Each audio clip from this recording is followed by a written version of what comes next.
Hello beautiful people, welcome to my YouTube channel. My name is Miss Linda, and if this is your first time to visit my YouTube channel, I'm a special needs educator, child neuropsychologist, and as always, make sure you grab your pen, you grab your book, and sit down and be willing to learn, and also ask as many questions as you can down on the channel. Thank you. So we are hosting an amazing person, and I would leave it to her to introduce herself. Hello, thank you for having me today. My name is Trixie Pujol, and I'm a clinical counselor, and I've been working with children and families for about 30 years. I am originally from the United States, but I've lived in Kenya for 12 years, and this is my home now. I love Kenya. So that's a little bit of who I am. My specialty in working with kids is in autism and other developmental delays, but I also provide clinical counseling to kids with anxiety, ADHD, and young adults with autism as well. So this kind of a person is so full of knowledge, and it's come to autistic children and things to do with their special needs. So on this video, there are many questions parents ask, and I feel the need of giving them the information or having them learn and know what they need to know. And there is something, today I want us to look at early intervention. Okay. And being this is your area of specialization, what do you think about early intervention? Or what is early intervention? Yeah, early intervention, that's a really great question. Early intervention is really looking, it can mean different things. I mean, early intervention is really where you start. If you aren't able to get your child assessed or help until they're 8 years old, that's where you start, and that might be your child's early intervention starts then. But ideally, we want to get children in their early years, because in the early years when a baby is born, up until about 5 years old, the brain is really just developing, especially that birth to 3. The brain is just developing, all the synapses just connecting, and it's so much easier to go in and teach a child then what we want them to learn, rather than waiting till there's already neural pathways connected and then we have to make changes. That said, we learn all of our lives. I'm learning from you, you're learning from me. We continue to learn every day of our lives, but we know, as I know, as an adult trying to learn Swahili, it would be much easier if I'd learned it at 2. And so it's not that we can't learn, we can. But there are certain areas of our brain that are really have a harder time learning later, particularly the language part. Like if learning speech in the first few years of life is much easier than if you don't have speech to then learn it later. Doesn't mean it's never done. And also you can learn other forms of communication. Doesn't mean that speech is the only form.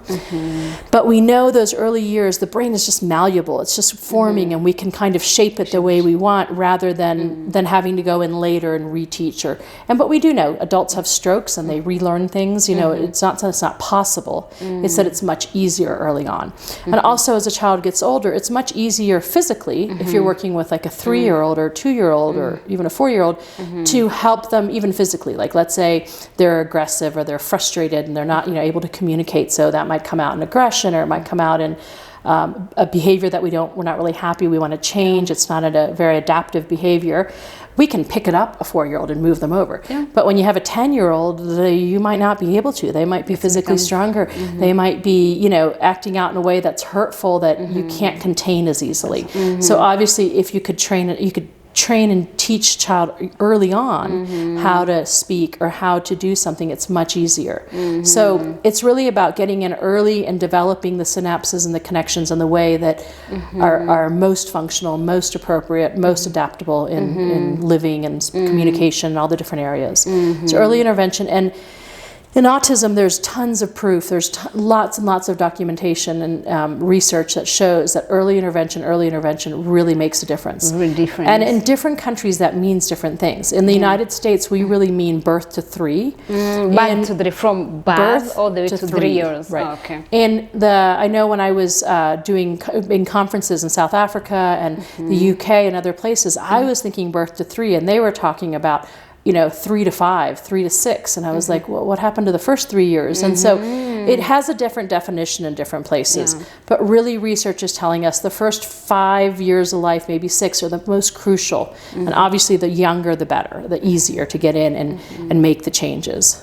Even here in Kenya, we usually tell the parent that 3 years to, from 0 to 3 years, that's the best age. Yeah, exactly. So that's great. Yeah. Now, since this has been at least your field, what do you feel? What are some of our interventions that you think are applicable for children who have autism, just to be specific on autistic children? Because autism, it's one area that you have researched, you have worked on. It's my area. Yeah. It's your area. So what are some of our interventions that you need that are good for children who have autism? And that's a great question, because early intervention, again, it's a really big word. And what does that mean? It doesn't, sure, a lot of people on autism have heard about ABA or teach models or different models that are, very much helpful and useful. But you don't have to, it doesn't mean going out and hiring 10 people to work with your kid and getting all this intervention. Of course, if that's possible and that's what your child needs, wonderful. But on the same note, a lot of it's just what mom and dad can do at home, what grandparents and siblings can do. It's about engaging your child. You want to get your child to engage with you. It's about meeting them where they are. If they're playing on the floor with a car and just spinning the wheels, meet them there, spin the wheels with them, and then try to shape that into something else. Move that into playing with the car. If your child's not making any sounds, you want to make lots of sounds for them. First, you want to make sure their hearing is okay, but then you want to make lots of sounds, just simple sounds, ooh, ah, ba, and see if they start imitating those, or give them some sign language. I just had a little guy in here who was 15 months, and his parents came from Tanzania, and they're concerned that he might have some of the spectrum red flags.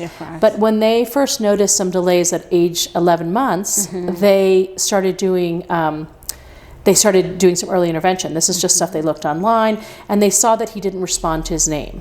And so he wasn't responding, and they don't think he has a hearing issue, and we're going to get his hearing checked, but that's their first red flag. And then he wasn't pointing at things, and then there was some other things that they were concerned. So they started researching, and they just started doing things. They started teaching him how you point to communicate, how you play with toys more, how you, if mommy says, give me the toy, that he starts giving him. They just started really working with him. At 15 months? 12 months, 12 months. That's 1 year. Yeah, 1 year. And now he's 15 months, and they've started teaching him sign language just a month ago. And he has 8 signs they've taught him, and he was using them just now functionally more. He was doing help. He was asking for maji, maziwa. He was asking up. No, not up, sorry, go down. He was in the swing and he wanted to come out of the swing, and he clearly asked for down. So they've taught him in just a month, and so now his frustration level is less because he can communicate a lot of things. And so they've just taken it upon themselves. There's nobody, they've just come here, and they were able to come, and they've gotten some more information. But just in a few months of doing early intervention, he's learned a lot of things that we consider red flags for autism, like he wasn't pointing to either request something or to point out something, which is a big red flag. But he is now doing that because they've started teaching him how to do it. So early intervention can be done at home, and talking to your child, labeling things. There's lots of things you can do to help them at home.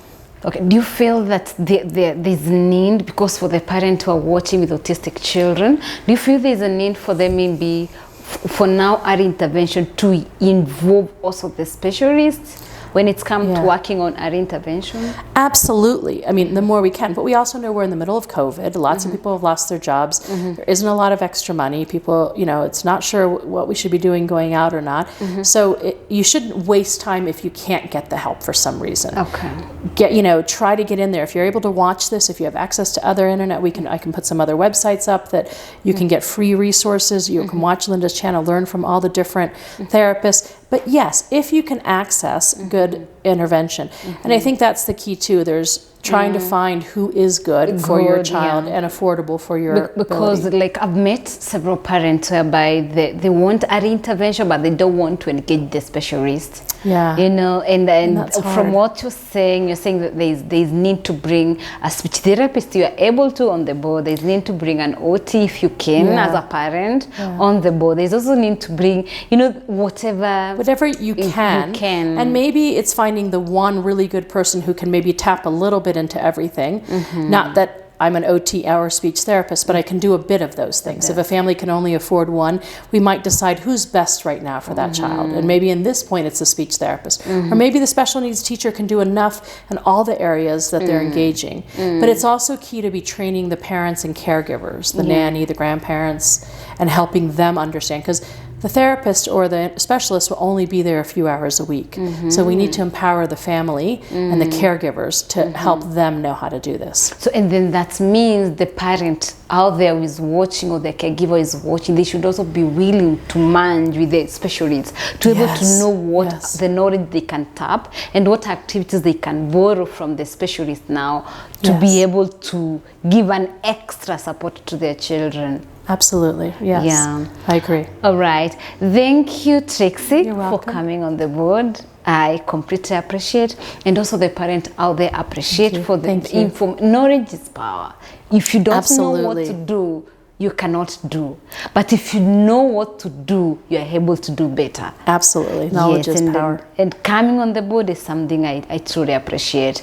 And thank you, viewers, for catching up with us. Make sure you share this video with everybody. Like, I mean everybody, you know, and let people learn. Let the special children get the help they need. That's the bottom line. Let the special needs children get the help they need. Thank you for being with us, and thank you for watching. Make sure you subscribe to this channel and to share with everybody that you know. Thank you. See you on the next video with Trixie. Bye bye. Bye. Thank you.